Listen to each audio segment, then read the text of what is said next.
আসসালামু আলাইকুম। সকল প্রবাসী ভাইয়েরা আশা করি ভালো রয়েছেন।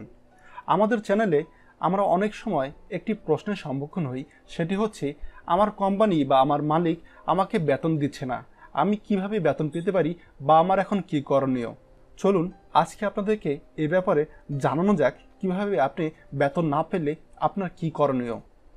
কত স্বপ্ন নিয়ে বিদেশে পাড়ি জমান প্রবাসী ভাইয়েরা, টাকা উপার্জন করে পরিবারের অভাব অনটন দূর করবেন, পরিবারে ফিরিয়ে আনবেন সচ্ছলতা, কিন্তু প্রবাসে গিয়ে যদি কাজ করে বেতন না পাওয়া যায় সেটা অনেক কষ্টের।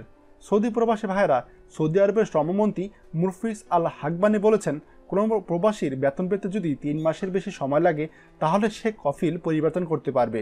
তিনি বলেন, নিয়োগদাতারা বেতন দিতে দেরি করলে এমন অভিযোগ আমরা পেয়েছি। এ বিষয়ে মন্ত্রণালয়ের গৃহীত পদক্ষেপ সম্পর্কে মন্ত্রী বলেন, আমরা ভিডিও কল চালু করেছি, যার মাধ্যমে কর্মী এবং শ্রমিক দুপক্ষই সরাসরি আমার পর্যন্ত পৌঁছাতে পারবে এবং আমার কাছে কমপ্লেন করতে পারবে। এর মধ্যে এই সেবা জেদ্দা, রাফা এবং আল দোয়ামিতে চালু করা গেছে। এই সেবা কর্মী ও মন্ত্রণালয়ের মধ্যে পারস্পরিক বোঝাপড়া বাড়ানোর পরিকল্পনার একটা অংশ। খবর সৌদি গ্যাজেটের।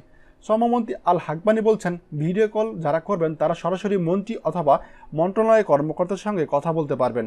ভিডিও কল করার নম্বর হচ্ছে 19911।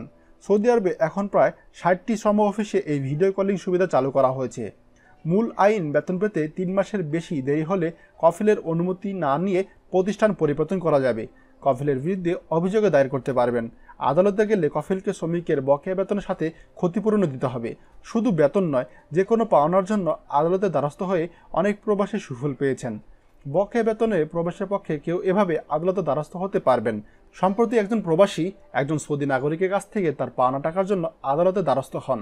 তার কাছে প্রমাণ পর্যন্ত ছিল না, চেষ্টায় সব কিছু, এবং সে সফল হয়েছে। তাই আমাদের প্রবাসী ভাইয়েরা, আপনাদেরকে বলছি, আপনাদের যদি এরকম কোনো সমস্যা থেকে থাকে আপনারা অবশ্যই আমেল মক্তবে যোগাযোগ করুন। লেবার কোর্টে গিয়ে আপনারা তার নামে যথোপযুক্ত অভিযোগ করলে আপনি অবশ্যই এর সুরাহা পাবেন। তাই অবশ্যই আশাহত হবেন না, আল্লাহর উপর ভরসা রাখুন এবং আদালতের দ্বারস্থ হন। আশা করি আপনারা আপনাদের কফিল পরিবর্তন সহ আপনারা কোম্পানি পরিবর্তন, বকেয়া বেতন সহ সব কিছু আদায় করতে পারবেন। ভিডিওটি অবশ্যই সবার সাথে শেয়ার করুন, আর আমার চ্যানেলে আপনি আজকে নতুন হলে চ্যানেলটি অবশ্যই সাবস্ক্রাইব করুন। ধন্যবাদ। বাংলাদেশের প্রথম প্রবাসী নির্ভর verified YouTube channel TJN24।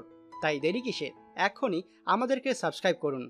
Subscribe করতে সাবস্ক্রাইব আইকনে ক্লিক করুন এবং বেল আইকনটি চাপুন, যাতে আমাদের কোনো নতুন ভিডিও আপনি মিস না করুন।